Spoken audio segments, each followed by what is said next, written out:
শেখ হাসিনার ভারতে পালিয়ে যাওয়ার পর যখন গোটা বাংলাদেশ উত্তপ্ত হয়েছিল, ঠিক তার কদিন পরে আবার শেখ হাসিনা পদত্যাগ করেনি বলে গুঞ্জন উঠেছিল। তবে সাম্প্রতিক সময়ে শেখ হাসিনার একটি পদত্যাগপত্র ঘুরে বেড়াচ্ছে সামাজিক যোগাযোগ মাধ্যমে। অনেকেই বলছেন শেখ হাসিনার যে পদত্যাগপত্রটি রয়েছে সেটি ভুয়া, আবার অনেকেই বলছেন যে এটি সেই পদত্যাগপত্র যেটার মাধ্যমে শেখ হাসিনা পদত্যাগ করে ভারতে পালিয়ে গেছেন। আসলে কি শেখ হাসিনার এই পদত্যাগপত্রটি সত্য নাকি ভুয়া, বিস্তারিত থাকছে পুরো ভিডিওতে।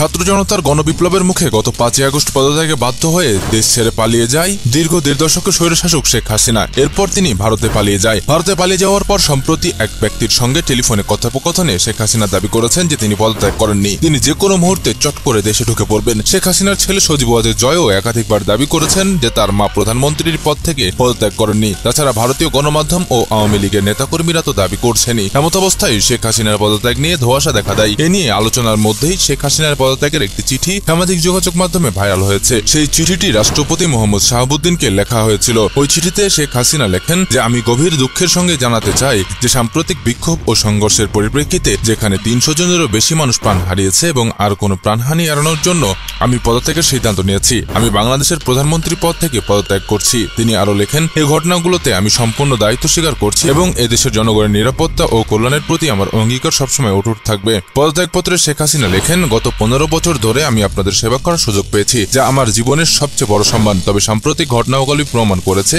যে এই মুহূর্তে দেশকে এগিয়ে নিতে অন্য নেতৃত্বের প্রয়োজন। আমি আশা করি আমার পদত্যাগ বাংলাদেশের উন্নয়নের নতুন পথ খুলে দেবে এবং শান্তি পুনঃপ্রতিষ্ঠিত হবে। চিঠির শেষ দিকে সাবেক প্রধানমন্ত্রী লেখেন যে এই কঠিন সময়ে আমার সরকার যা কিছু করেছে তার জন্য আমি গভীরভাবে অনুতপ্ত।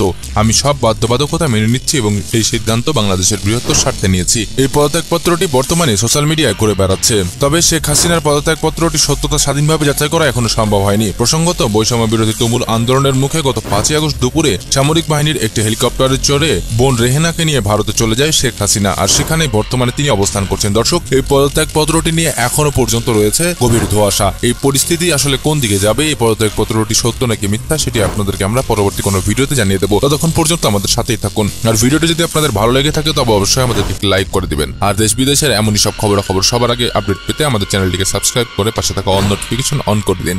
ধন্যবাদ।